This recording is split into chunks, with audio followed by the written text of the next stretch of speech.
au nom suprême de Jésus, que ton nom soit exalté, que ton nom soit béni, que ton nom soit élevé, que la gloire et l'honneur soient rendus à ce précieux nom, le nom au-dessus de tous les autres noms, le nom par lequel nous avons été rachetés, le nom qui est le gage de notre victoire, le nom qui est notre nom d'alliance, le nom qui nous donne d'avoir accès au trône de Dieu, ce nom par lequel nous sommes exaucés, le nom qui est notre procuration, le nom qui est notre assurance, le nom qui est une arme redoutable entre nos mains.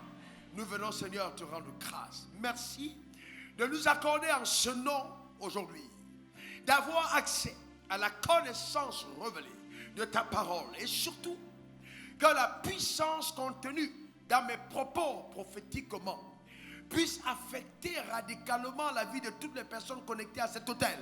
Au nom suprême de Jésus. Et que l'évidence des miracles qui accompagneront, Seigneur, ce message soit la preuve irréfutable de ta présence parmi nous, afin que ton nom soit célébré. Merci pour une vie que tu es sur le point de propulser dans les hauteurs. Père, je veux te rendre grâce pour la délivrance que tu manifestes au milieu de nous, les diverses guérisons par ta force surnaturelle. Nous servons un Dieu au-dessus de tous les autres. Nous voulons bénir ton nom. Nous voulons célébrer ta grandeur. Honneur et gloire à toi. Père, je veux te rendre grâce pour l'onction sur ma vie qui me permet en cette saison, au Père, de diffuser ta parole, de l'enseigner, l'Éternel, avec les mots qui conviennent. Et que chaque vie soit embellie, Seigneur oh Dieu, par le discours divin. Au nom suprême de Jésus, nous avons prié. Et que quelqu'un dise Amen 3 fois. Amen. Amen. Amen. Tu peux t'asseoir dans sa glorieuse présence.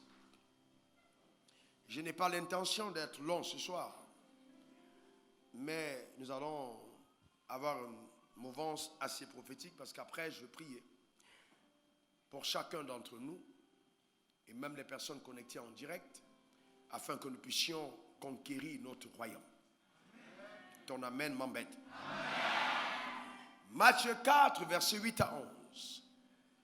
Matthieu 4, verset 8 à 11.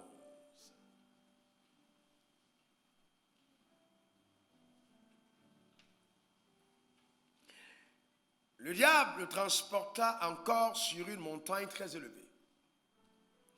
Il lui montra tous les royaumes du monde et leur gloire. Et lui dit, je te donnerai toutes ces choses si tu te prosternes et m'adores. Jésus lui répondit, retire-toi, Satan, car il est écrit, tu adoreras le Seigneur ton Dieu et tu le serviras lui seul. Alors le diable le laissa, et voici des anges vinrent auprès de Jésus et le servaient. Lors de l'introduction de cette série, nous avons vu le cas de Moïse. Moïse qui a reçu une proposition d'un contrat à signer. Cette fois-là, Pharaon a proposé à Moïse de sortir d'Égypte en laissant les richesses. Moïse a dit non, et nous connaissons la suite. Dieu a soutenu Moïse et le peuple d'Israël qui sont sortis avec de grandes richesses, selon la parole annoncée à Abraham 430 ans plus tard.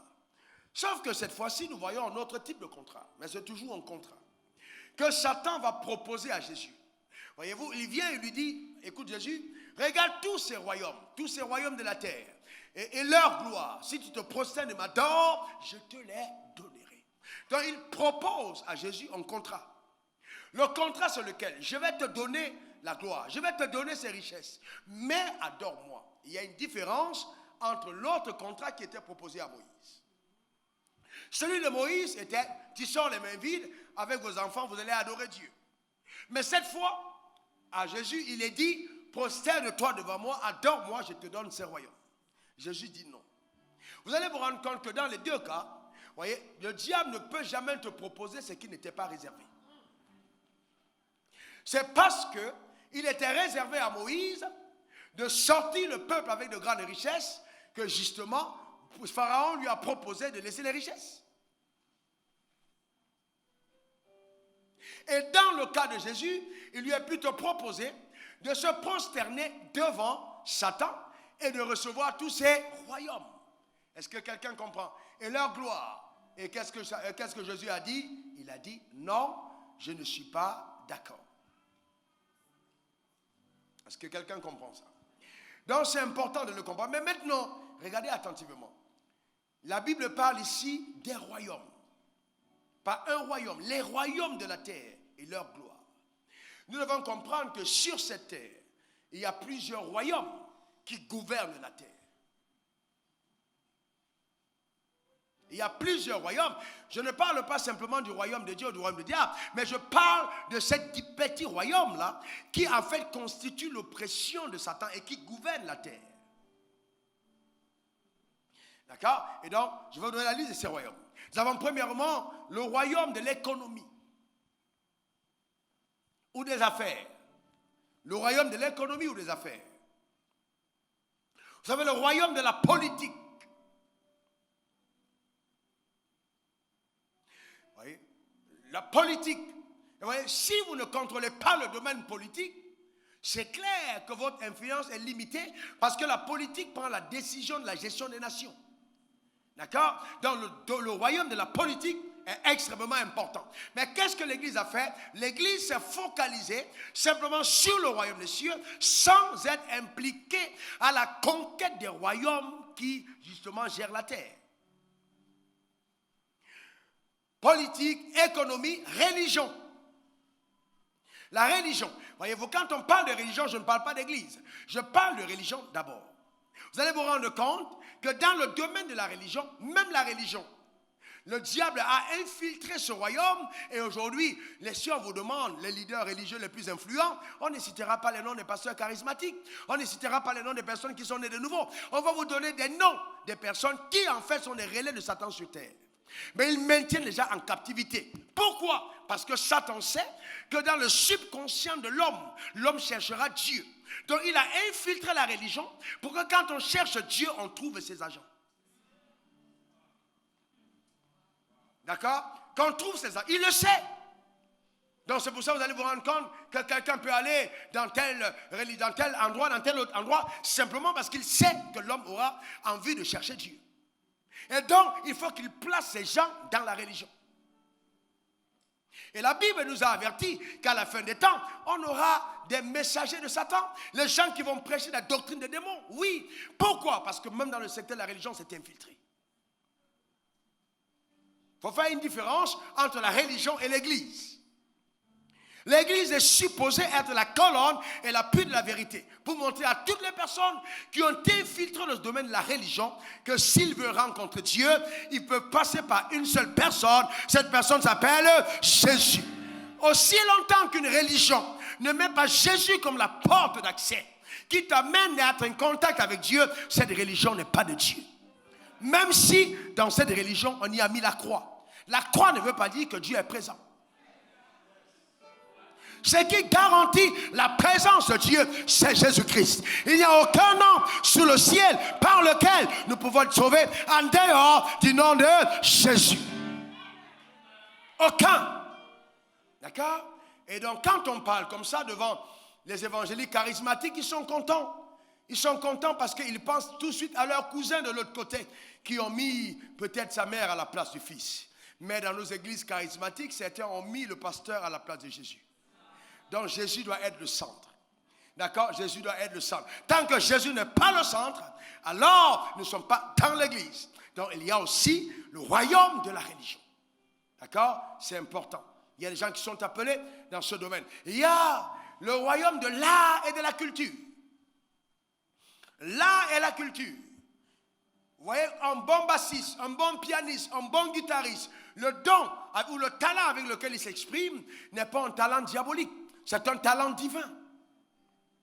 Hélas, nous n'avons pas valorisé les talents qui s'expriment au niveau de l'art, la culture. On peut même y associer le sport. On a entendu dans nos églises, les gens disent que non, si quelqu'un fait le jouer au football, c'est satanique. Regarder un match de football, c'est un péché. Nous, on a grandi dedans. De façon que quand tu regardais un match de football, tu avais l'impression que tu étais en train de pécher. Et on a regardé les personnes qui étaient dans le sport comme des personnes qui sont rétrogrades et qui sont indignes du royaume des cieux.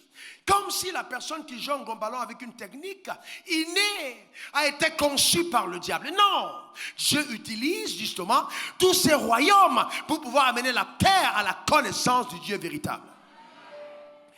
Donc il y a des gens qui justement doivent exploser dans ce domaine précis. Il y a aussi le royaume de la science, de la technologie, ou même la nouvelle technologie. Les inventions, les innovations. D'accord? Où l'Église doit être infiltrée, doit être présente. Et à cause de cela, voyez-vous, la science, la technologie, la nouvelle technologie, l'Église doit être présente. L'éducation, c'est un autre royaume aussi. L'éducation.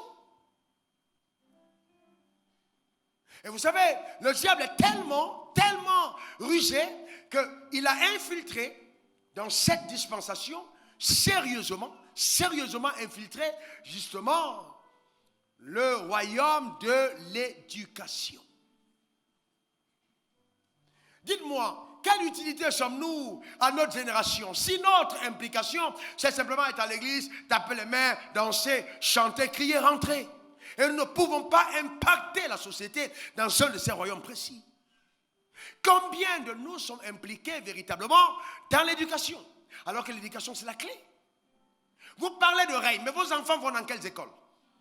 Quelles sont les personnes qui enseignent vos enfants? Quels sont les gens qui passent plus de temps avec vos enfants? Le diable sait que si vous chantez à l'église et que toute la semaine vos enfants sont entre ses mains, il a le pouvoir d'amener vos enfants dans une autre direction.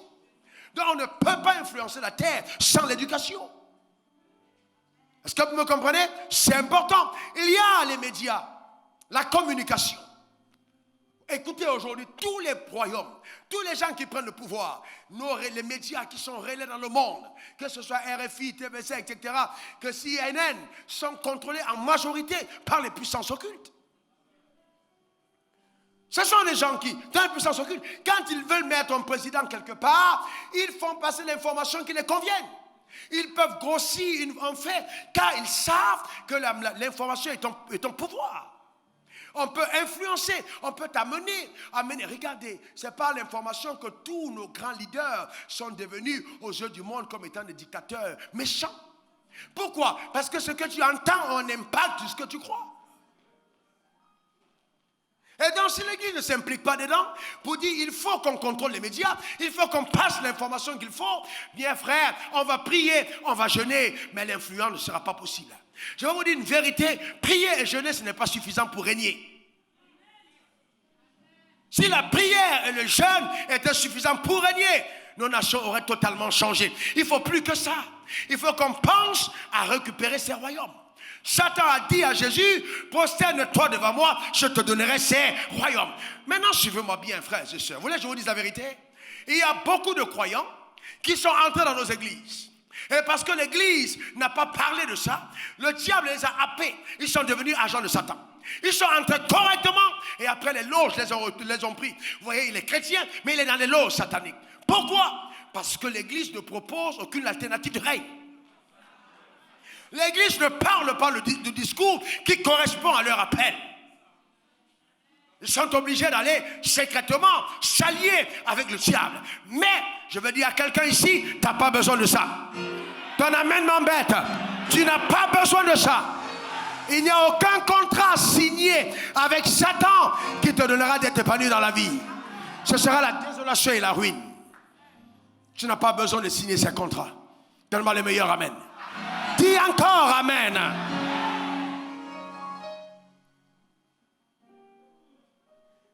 Voyez-vous, si tu te prosternes devant moi, je te donnerai ces royaumes et leur gloire. Maintenant, suivez-moi attentivement. Dans tous ces royaumes, la création de la richesse est possible. Dans tous ces royaumes, quel que soit le royaume dans lequel Dieu t'a appelé à régner. Sur terre, petit royaume avec petit terre, il faut comprendre que Dieu est capable de t'élever de façon exceptionnelle dans ce royaume-là et t'amener à régner de façon puissante sur la terre. Chacun de nous a un domaine de son appel. Est-ce que ça va? Est-ce que vous comprenez ce que je suis en train de dire? Donc ne vous contentez pas simplement de dire je lève les mains à l'église. Mais je vais te poser une question. Dans quel domaine de la vie es-tu utile à Dieu? Dans quel domaine? Dans quel domaine de la vie Dieu peut compter sur toi pour dire les choses vont changer parce que j'ai telle personne de l'autre côté? Voyez-vous? C'est important. Maintenant, comprenez-moi bien. Revenons sur Luc 4, versets 6 à 4. 6 à 7. Regardez quelque chose. Parce que il faut qu'on comprenne bien.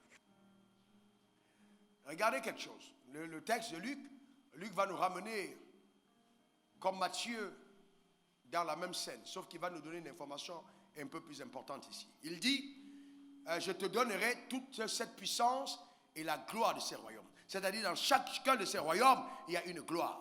Et on ne peut pas parler de gloire sans richesse. Partout où la gloire est présente, la richesse est présente. D'accord? On ne parle pas de gloire sans richesse. Il n'y a pas de gloire dans la pauvreté. Non. La pauvreté est une empreinte visible qui va occulter la beauté de la gloire. Donc il n'y a pas de gloire dans la pauvreté. Ramenez le texte s'il vous plaît. Regardez ce qui est écrit. La gloire de ces royaumes. Car elle m'a été... Non, je vous pose une question. Qu'est-ce qui est écrit là? Car elle m'a été... Elle m'a été... Et je la donne à qui? Ça veut dire qu'initialement, ce n'était pas à lui. Ça veut dire que ces royaumes, initialement, n'étaient pas à lui, mais il lui a été donné. Maintenant, qui lui a donné ces royaumes? C'est Adam. Parce que dans la pensée de Dieu, tous ces royaumes devaient être infusés de la volonté parfaite de Dieu. Mais quand Adam a donné ces royaumes à Satan, Satan les a pervertis. Ça veut dire que même la gestion de la terre devait être faite dans la lumière divine. Il dit, elle m'a été donnée et je donne à qui je veux. Donc quand Jésus est venu, il dit, je suis venu chercher et sauver ceux qui, c'est eux, étaient perdus. Qu'est-ce qu'il est venu chercher? La gloire de ce royaume qui était perdu. Il est venu ramener ça pour redonner à l'église, afin que l'église montre sur la terre le standard de vie que Dieu avait compris. Ah, non, tu n'as pas compris. Est-ce que quelqu'un comprend de quoi je parle? C'est ce qu'il est venu faire. En fait, notre présence encore sur terre, comme Dieu me l'a dit, c'est juste pour montrer au monde quel était le schéma initial du type de vie que Dieu a pensé avant la chute.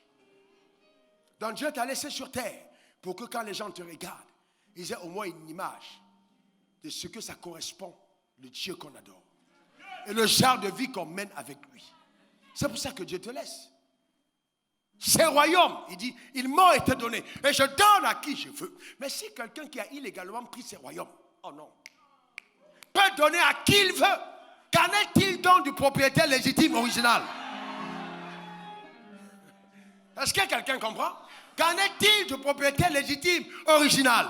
Qui t'a dit que Dieu n'est pas capable de t'établir à la tête d'un royaume? Ce soir, Dieu m'a dit de prier pour toi. Pour que tu ailles à la tête d'un royaume. Non, tu n'as pas compris de quoi je... Tu seras à la tête d'un royaume. C'est ce qu'on appelle la prééminence. Est-ce que quelqu'un comprend de quoi je parle? Après cette journée, cette nuit, tu vas dormir différemment.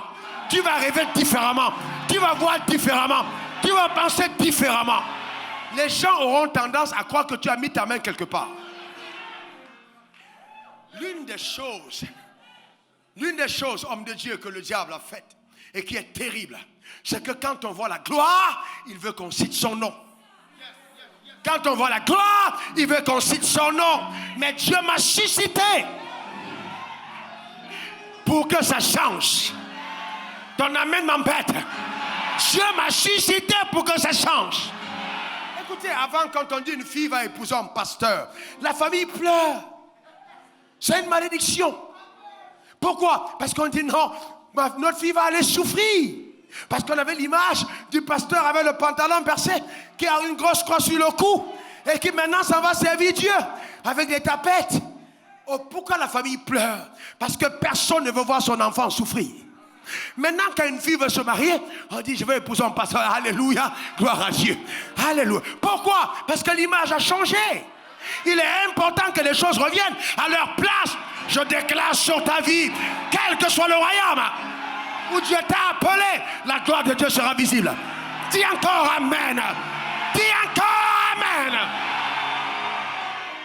Je reprends en disant que je porte sur moi l'onction de 3 en 2. Cette onction va bouleverser ta vie, te propulser dans les hauteurs. Dis encore Amen.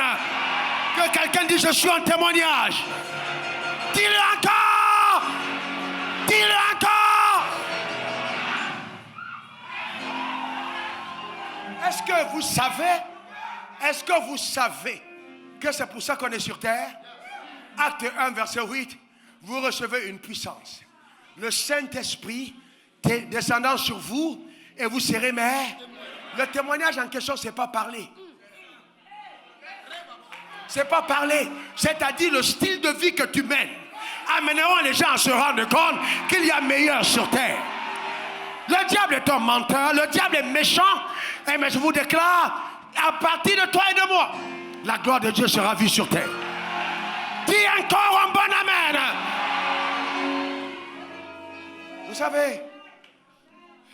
Vous savez, c'est terrible. Écoutez-moi bien, écoutez-moi. Restez à la position où vous êtes. Écoutez-moi bien. Dites-moi, je vous pose une question. Est-ce que vous pensez que la vie chrétienne est une vie de rituel? Vous savez qu'aujourd'hui, on a amené les gens à croire que la vie chrétienne, c'est une vie de rituel, une vie légaliste. Où je fais attention à ne pas voler, à ne pas mentir, à ne pas faire ci, à ne pas... Mais écoutez-moi très bien, je vous pose une autre question. Vous avez déjà vu un poisson qui fait des efforts pour nager? Non, je vous demande. Vous avez déjà vu un poisson qui s'en va à l'école pour apprendre à nager? Vous avez déjà vu un oiseau qui s'en va apprendre à voler? Non. Qu'est-ce qu'il fait? Il vole. Pourquoi? C'est sa nature. Dieu nous appelle des saints. Vous avez déjà vu où on enseigne à un saint d'être saint? Non. Est-ce que, dites-moi, est-ce qu'on enseigne ça? Non. Tu as position de saint. La vie que tu as reçue en toi te donne de vivre dans la sainteté. Un enfant de Dieu n'aime pas le péché. On n'a pas besoin de te le répéter. Non, tu n'aimes pas le péché. Tu n'aimeras jamais le péché. Parce que tu es de Dieu. C'est en toi. Donc quand les gens n'ont pas de discours, qu'ils ferment leur bouche. Est-ce que quelqu'un comprend de quoi je parle? Non, tu n'aimes pas le... On ne peut pas passer tout le temps. Ne vole pas. Non. Allons plus loin.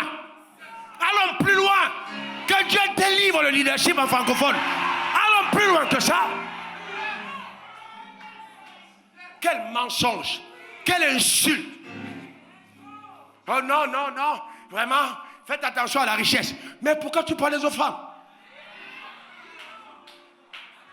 Regardez tous ces gars qui vous prêchent en disant que la richesse n'est pas bonne. Ils ne viennent pas à l'église à pied.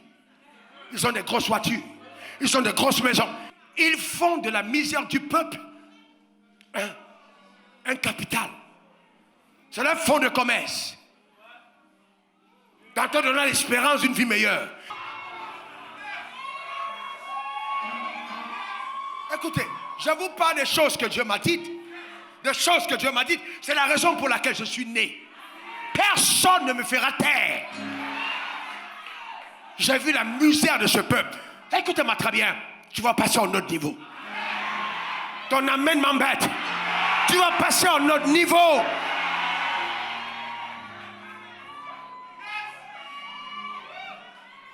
Vous voyez des gens que Dieu a appelés à la politique. On a aujourd'hui dans notre ville ici, bientôt dans le pays, on va élire les maires. Combien de croyants sont dedans? Ils sont là les nuits de prière et les veilles. Rababa. Oui, mais après ça quoi? Combien de personnes sont dedans? L'Église a été complice du sous-développement de nos nations. Il faut que les gens se lèvent à nouveau et qu'on comprenne le langage de Dieu. Tu ne vas jamais aller loin avec l'huile qu'on t'a vendue, avec un mouchoir que tu as acheté, avec une prophétie que tu as achetée. Si la prophétie était capable, parce qu'on l'a acheté d'amener le prophète quelque part, dis-lui de prophétiser sur lui-même. Est-ce que quelqu'un comprend de quoi je parle? Le Dieu qu'on sert est plus grand qu'une prophétie fabriquée dans les... Est-ce que quelqu'un comprend de quoi je parle? Et ce qui m'embête, c'est de voir des personnes lettrées aller à l'école, suivre des maraboutons qui portent le nom de Jésus. Il faut que ça s'arrête. Cette nuit, je vais prier pour toi. Est-ce que quelqu'un comprend de quoi je parle? Dis Amen. Dis encore Amen.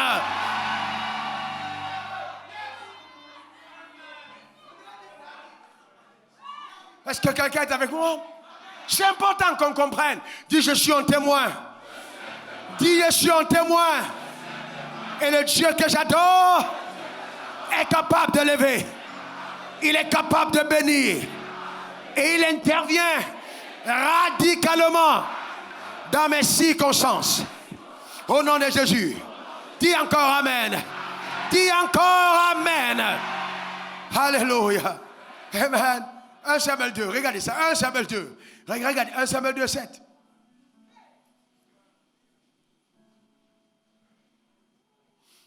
Samuel 2, verset 7. L'Éternel appauvrit et il enrichit. À haute voix. L'Éternel. Encore. Encore. La suite.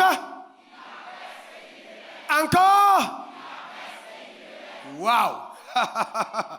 Il appauvrit et il enrichit. Est-ce que tu sais qu'il y a des gens qui vont être pauvres à cause de toi? Il appauvrit et il enrichit. Il abaisse et il élève. Je suis en train de voir un shifting, un changement de paradigme dans la société.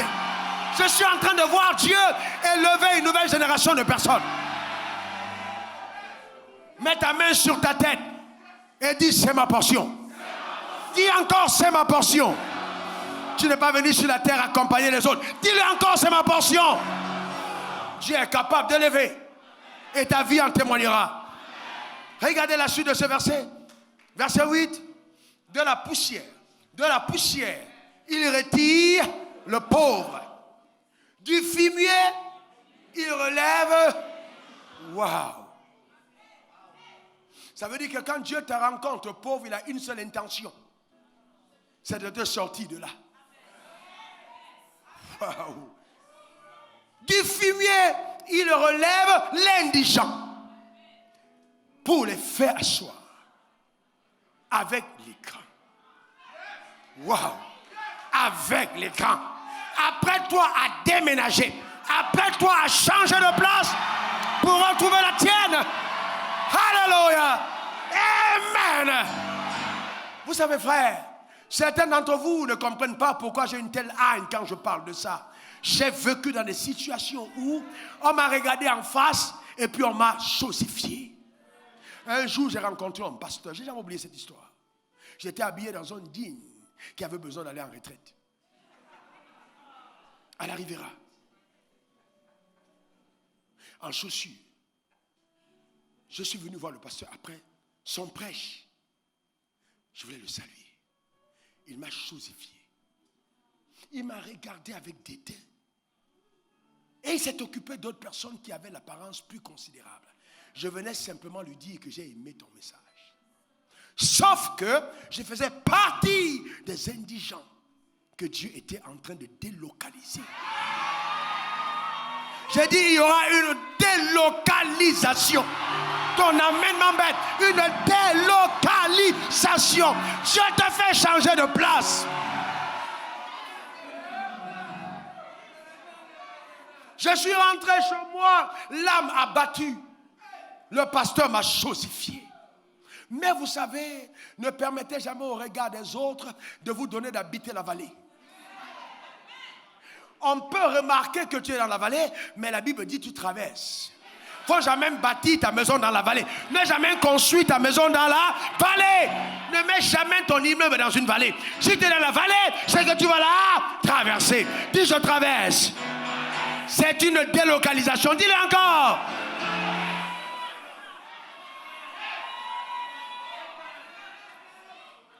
Quelques années plus tard, mon téléphone sonne à Abidjan. Le pasteur n'avait pas demandé mon nom, mais c'était le même pasteur qui m'appelait.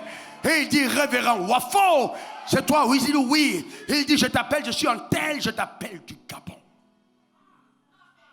Je me suis rappelé le nom.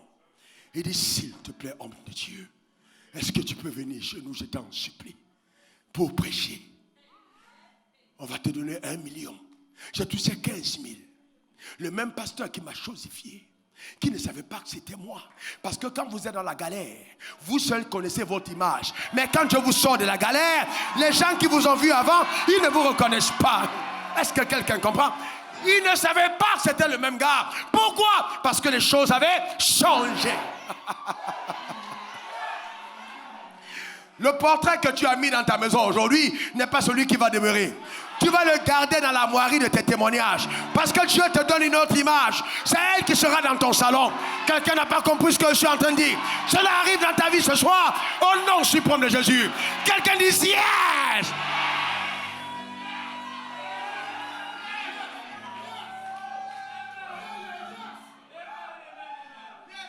Quand je suis arrivé à l'aéroport, après avoir accepté cet accord, le pasteur m'a vu venir, il ne s'est pas souvenu de moi.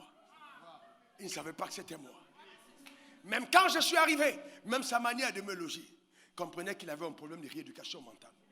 J'ai accepté. Mais quelques jours plus tard, il s'est rendu compte qu'il a appelé un homme, mais il a vu un Dieu. Quelque chose d'étrange. Il a commencé à se rendre compte qu'il y a des gens qu'il ne faut jamais mépriser. Écoute-moi très bien, même ta femme, même ton mari, je te garantis, là où Dieu te conduit par sa grâce, je te garantis que même les gens du village vont faire des réunions. Tu seras un sujet de conversation nocturne. Même les sorciers vont commencer à causer de toi, à ton sujet. Mais qu'est-ce qui arrive? Je te garantis, Dieu prend l'indigent, il le retire du fumier pour le faire asseoir à la table des grands. Il y a des gens qui ont pensé que leur vie, ils sont condamnés à être derniers. Notre bénédiction abrahamique dit, je suis la tête. Dis, je suis la tête. Non, non, dis-le bien. Dis-le encore. Et non la queue. Je suis en haut et non en bas. Amen. Amen. Donc, quel que soit ton domaine, tu vas régner dans ton royaume. Le plan initial était le règne. Et la Bible dit, nous régnons tous dans la vie par Jésus-Christ lui seul. Le règne est ton partage. Le règne est ta portion au nom suprême de Jésus. Dis encore amen. Dis Satan, je ne me positionnerai pas devant toi. Dis-le encore. Alléluia. Amen. Assieds-toi. Assieds-toi. Il n'y a aucun avantage à être pauvre. La pauvreté est une malédiction. La pauvreté est une oppression. La pauvreté est un redoutable moyen d'oppression satanique.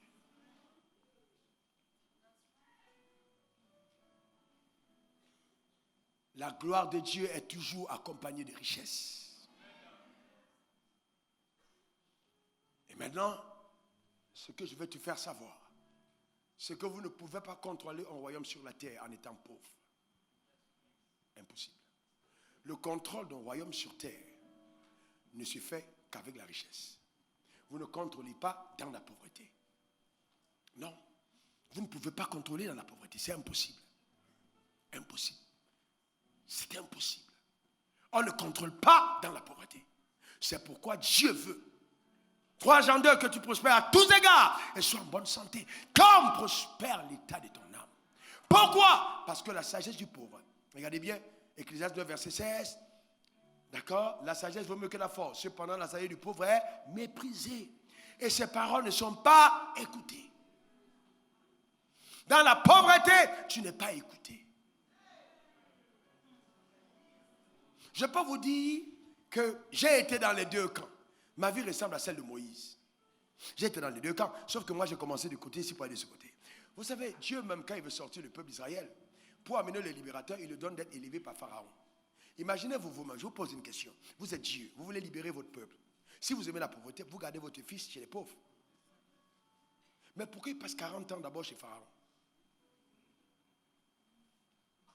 Et ensuite, le prend de chez Pharaon, il l'envoie au désert. Donc il goûte les deux côtés. Maintenant il dit, va chercher le peuple. Il a connu le palais, il a connu la gloire. Maintenant, il est dans le désert. Maintenant, on dit, va chercher le peuple. Donc, quand il s'agit de sortir avec les richesses, Moïse s'est dit, non, je ne peux pas laisser ce que Dieu a dit, je connais ce que c'est. Je connais ce que c'est. Pourquoi? Parce qu'il avait goûté à ça. Pourquoi est-ce que quand le fils naît, même dans les tables, avant qu'il ne grandisse, on doit mettre certains trésors à ses pieds? Pourquoi? Pour pouvoir, écoutez-moi, non, ça c'est. Vous savez, si la richesse ne joue aucun rôle, pourquoi est-ce que les mages sont venus déposer la richesse au pied de Jésus? Pourquoi? Est-ce que vous savez qu'un enfant qui grandit dans un environnement de richesse et un enfant qui grandit dans un environnement de pauvreté, les deux n'ont pas les mêmes paradigmes. Les deux n'ont pas les mêmes paradigmes. Les mages sont venus, ils ont posé les richesses au pied. Jésus ne savait pas prier, Jésus ne savait pas jeûner, Jésus ne savait pas aller à l'église, Jésus n'était pas baptisé, mais la richesse était déjà venue. Pourquoi? Parce qu'il portait en lui, justement, la sémence d'Abraham. Il était cette postérité. La richesse a dit, je reconnais mon maître. Les mages sont venus pour l'adorer avec des trésors. Dieu n'a pas dit à Marie, mets-les de côté. J'ai vu certains pasteurs passer à côté de ce que le ciel les réserve parce qu'ils n'ont pas compris ce que c'est que le transfert. Il y a des imams qui viendront te faire des offrandes. Quelqu'un n'a pas compris de quoi je parle. Le féticheur du coin lui-même, coincé, va venir te voir pour dire, homme de Dieu, voici ma sémence. J'ai des problèmes pris pour moi avec une offrande. Comment tu vas réagir en tant que pasteur? Comment tu vas réagir? Vous savez que quand Joseph, on arrive tout à l'heure, arrive ce Pharaon et que le père de Joseph arrive, la première chose qu'il fait, il bénit Pharaon. Ça va toujours. Il bénit Pharaon. Il le bénit. Pharaon, le symbole du diable. On va atteindre une telle dimension. Ça a déjà commencé. Je vois des gens, je sais bien, qui sont dans des pratiques occultes. Ils viennent me voir, pasteur, nous sommes face à tel défi. On a besoin que tu dises un mot. Pourquoi ils le disent? C'est parce qu'ils savent que leur Dieu a atteint la limite. Parce qu'ils savent que ton Dieu est au-dessus de leur Dieu. Parce qu'ils savent que de ton côté se trouve quelque chose de plus fort. Alors ils viennent demander ta bénédiction. Si tu n'as pas la sagesse, tu ne peux pas comprendre comment est-ce que Dieu opère. C'est pour ça, vous savez, quand vous marchez avec Dieu dans la phase prophétique, faites attention.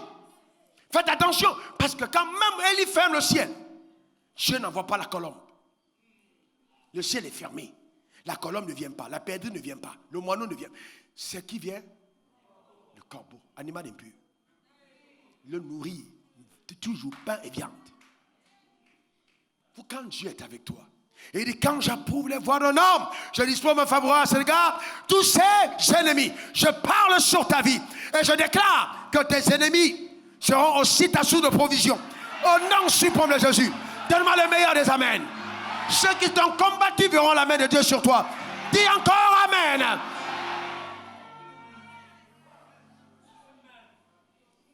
Quelqu'un dit je reçois. Quelqu'un dit je reçois. Quelqu'un dit je reçois. Et vous voyez, Dieu, nous avons vu la bénédiction d'Abraham dont on a vu dimanche. Vous qui n'étiez pas là, écoutez ce message, est sur Joseph. Regardez ce que la Bible va dire concernant Joseph. Genèse 39, versets 2 à 4.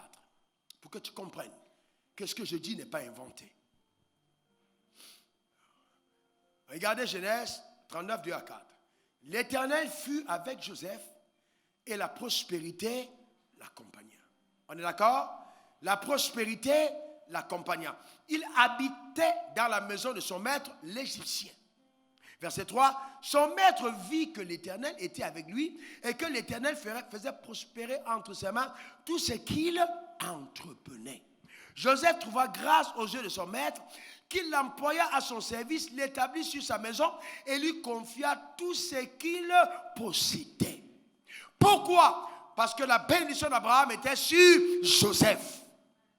Et la Bible dit, à cause de cette bénédiction, la prospérité l'accompagna. En d'autres termes, Dieu a déjà déposé en toi, en tant que fils, la prospérité qui te permettra d'atteindre la mission qu'il t'a confiée. Cependant, je veux demander, viens. Voyez-vous, aussi simple. Tiens-toi de l'autre côté, je te donne la prospérité. Tu l'as entre ta main. Cependant, quand Joseph hérite de la bénédiction d'Abraham, cette prospérité est avec lui. Joseph est vendu par ses frères. Pourquoi est-ce qu'il est vendu? À cause de la main de Dieu sur sa vie. Donc ce qui arrive à Joseph, c'est parce qu'il est la postérité d'Abraham. Donc là, on a bien vu que cette onction, cette bénédiction, quand elle est sur ta vie, elle crée des événements hostiles. Parce que ça s'épanouit dans l'adversité. Alors Joseph va avoir la robe et le manteau sur lui. Cette grâce est avec lui. Ses frères vont commencer à le jalouser. Pourquoi? Parce qu'il commence à parler en langage différent. Il dit, j'ai rêvé et j'ai vu. Ses frères disent, mais attends. Après, il dit, j'ai rêvé encore et j'ai vu. À cause de ce qu'il disait, sans que les gens n'aient vu même encore la chose, ils ont commencé à le détester. Donc souvent, le fait que les frères ne t'aiment pas, c'est un signe que tu portes quelque chose de particulier qui t'est réservé pour ta destinée. Maintenant, les mêmes frères vont le prendre et puis ils vont le vendre. Et dans le texte qu'on vient de lire, il nous dit que Dieu était avec lui. Dans la citerne, il s'en va. Joseph a 17 ans. On le vend aux enchères avec un petit caleçon. On commence à proposer Joseph aux enchères. La Bible dit la prospérité l'accompagne. Elle était avec lui. Il entre chez Potiphar. Potiphar regarde un jeune gars de 17 ans. Un jeune garçon. Il lui confie. Il remarque que Dieu est avec ce gars. Tout ce qu'il touche prospère. Tout ce qu'il touche prospère. Il finit par être chef dans la maison de Potiphar. Qu'est-ce qui faisait la force de Joseph? C'est la prospérité qui était avec lui. Ce n'était pas ses prières. Ce n'était pas ses jeûnes. C'était d'abord la grâce que Joseph avait reçue de Dieu. Donc quand Dieu t'a appelé, laisse-moi te dire que cet appel et cette bénédiction sur ta vie, Dieu veut atteindre un but par toi. Si donc, écoutez-moi, non, écoutez-moi très bien. Si donc Joseph n'était pas allé en Égypte, la parole donnée à Abraham, plutôt 400 ans de captivité n'arrivait pas. Donc Joseph devait être l'agent qui allait introduire Israël dans la captivité d'Égypte. Et donc pour introduire Israël dans la captivité d'Égypte, Joseph devait être accompagné par cette grâce-là, qui devait accomplir la parole qui est donnée plutôt à Abraham, son aïeul. Donc quand il entre, Dieu se sert de Joseph pour accomplir la promesse. Joseph est donc chez Potiphar.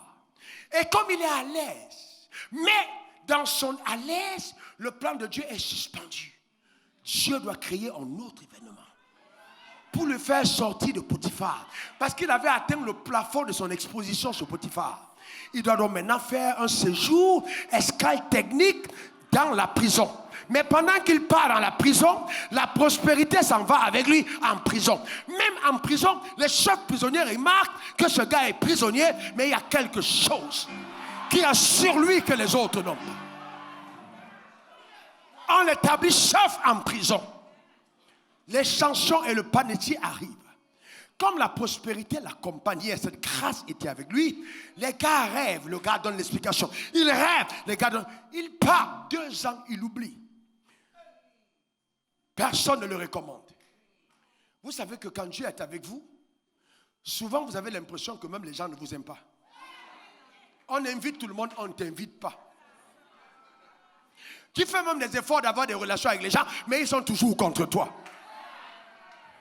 Tu donnes, mais on ne te donne jamais. Tu parles en bien, mais on parle toujours en mal. Tais-toi, c'est à cause de la bénédiction d'Abraham qui est sur ta vie.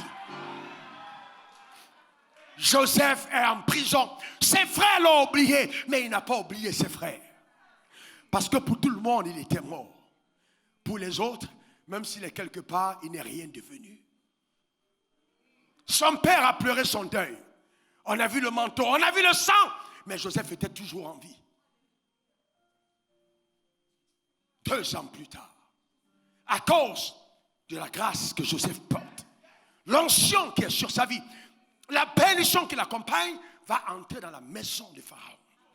Et Pharaon va rêver la nuit d'un rêve qu'aucun mage, aucun magicien, aucun sorcier, aucun gars du système du monde ne peut être à même de déchiffrer. C'est alors que Pharaon se rend compte qu'il y a une sagesse qui n'est pas au pouvoir mais qui est en prison. Oh mon Dieu. Tu n'as pas compris de quoi je parle? Il y a une sagesse dont le peuple a besoin, dont lui le leader a besoin mais qui n'est pas au gouvernement mais qui est en prison. Et il envoie en prison chercher. Ça veut dire quoi? Quel que soit le lieu de ta cachette, quel que soit le lieu de ta prison, quand l'heure arrive, on viendra te chercher. Et si vous avez le discernement ce soir, je ne suis pas simplement en train d'enseigner, je suis en train de prophétiser. J'ai dit qu'on viendra te chercher. J'ai dit qu'on fera appel à toi. Joseph dort. 2 ans plus tard, il a oublié.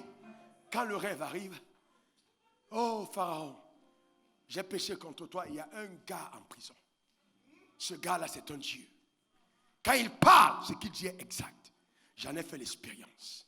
Il dit, allez le chercher.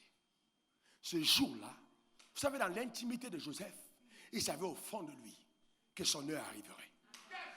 Il le savait. Quand on vient le chercher, il se rase. Il dit, je ne laisse aucune trace de mon ancienne vie. Je m'habille, je sors d'ici, je ne reviens pas. Il salue les prisonniers. Il dit, les gars, je m'en vais. Et il était important pour lui en tant que roi qui allait prendre le premier poste d'avoir la condition de son peuple en général. Donc s'il n'était pas passé en prison, il ne connaîtrait pas bien l'Égypte. Il arrive et quand il donne l'explication, tout de suite, Pharaon reconnaît que non, s'il y a quelqu'un qui doit prendre le pouvoir, le premier ministre, ce n'est personne d'autre que... Mais je vous pose une autre question. Entre-temps, quand Joseph est établi premier ministre, il n'est pas établi premier ministre avec les frères de l'église.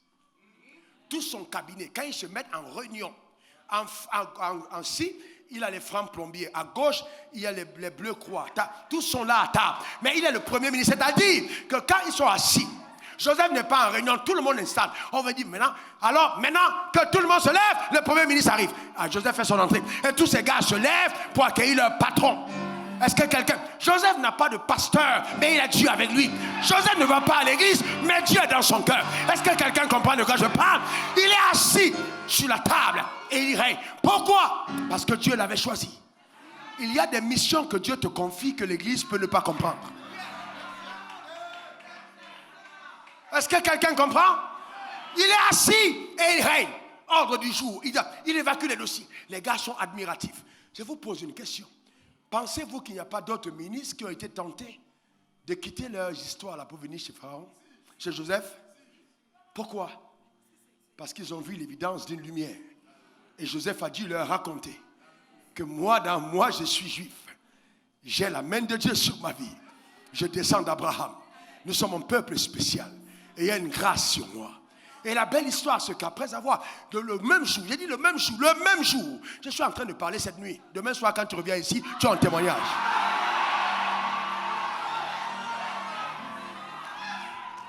Et imaginez-vous, passez à soi, le même jour, ils sont en prison. Les prisonniers captent maintenant le journal officiel. Le journal, il est sorti le matin, vers 11h, à 20h, le journal officiel. On dit nomination du premier ministre en Égypte. Les gars qui sont en prison ne peuvent pas imaginer de qui il s'agit. Quand ils voient Joseph, les gars disent, hey, Barthélemy, viens voir. Joseph, je déclare sur ta vie que les gens seront étonnés. Les gens seront épatés. Donne-moi le meilleur amen. Dis encore amen.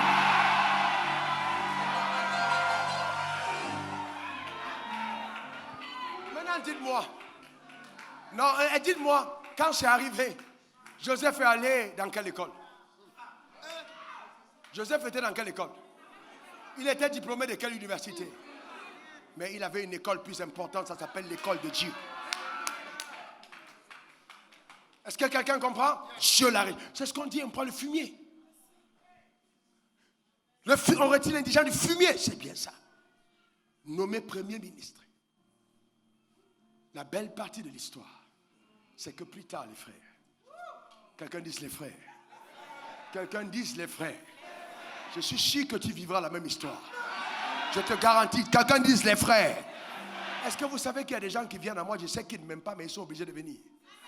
Quand Dieu décide de te positionner, même les gens viendront en grinçant les dents parce qu'il n'y a pas une autre alternative. Ils sont obligés de passer par toi pour obtenir ce qu'ils veulent. Je déclare sur ta vie que telle est ta portion au nom suprême de Jésus. Dis encore amen.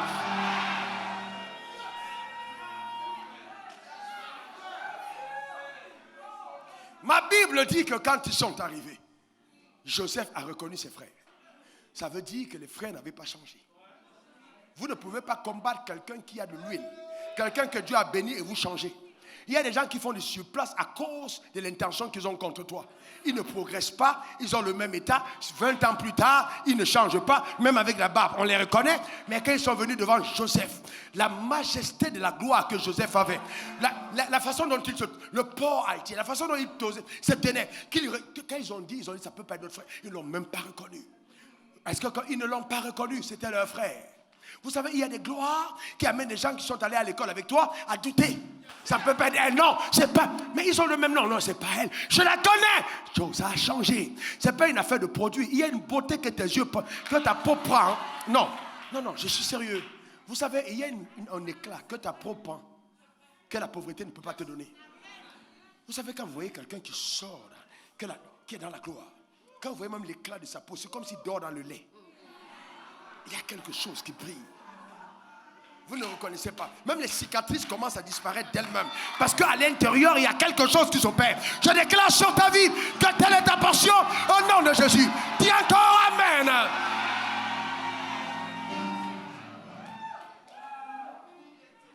Ce genre de gloire-là, tu es une femme, tu n'as plus besoin de trop t'encombrer avec trop de bijoux. Tu es simple. Juste une petite paire de sandales qui n'est pas anodine, une robe. Tu arrives là comme ça, les cheveux peut-être même coupés, sans trop compliqué. Mais quand tu te présentes, on dit waouh, on dit il y a quelque chose sur elle. Alors que d'autres personnes mettent produits ghanéens, produits américains, produits ivoiriens, mais on ne voit rien. Je déclare sur ta vie la vraie gloire. Au nom suprême de Jésus. Dis encore Amen. Dis encore Amen.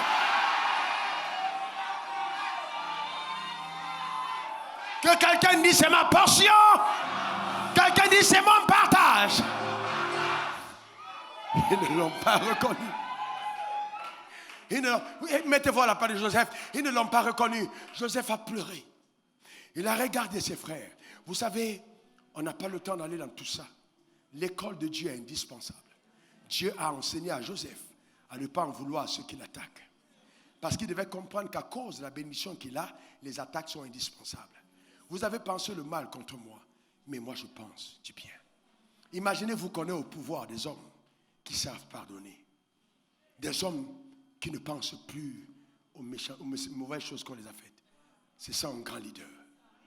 Je suis sûr que Joseph a demandé, a envoyé des messages. On dit, allez me chercher tel prisonnier. Je veux causer avec lui. Il y a des gars qui ont été libérés.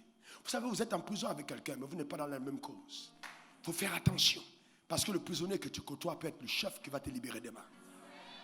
Dans la vie, la bonne attitude, le bon comportement avec les gens.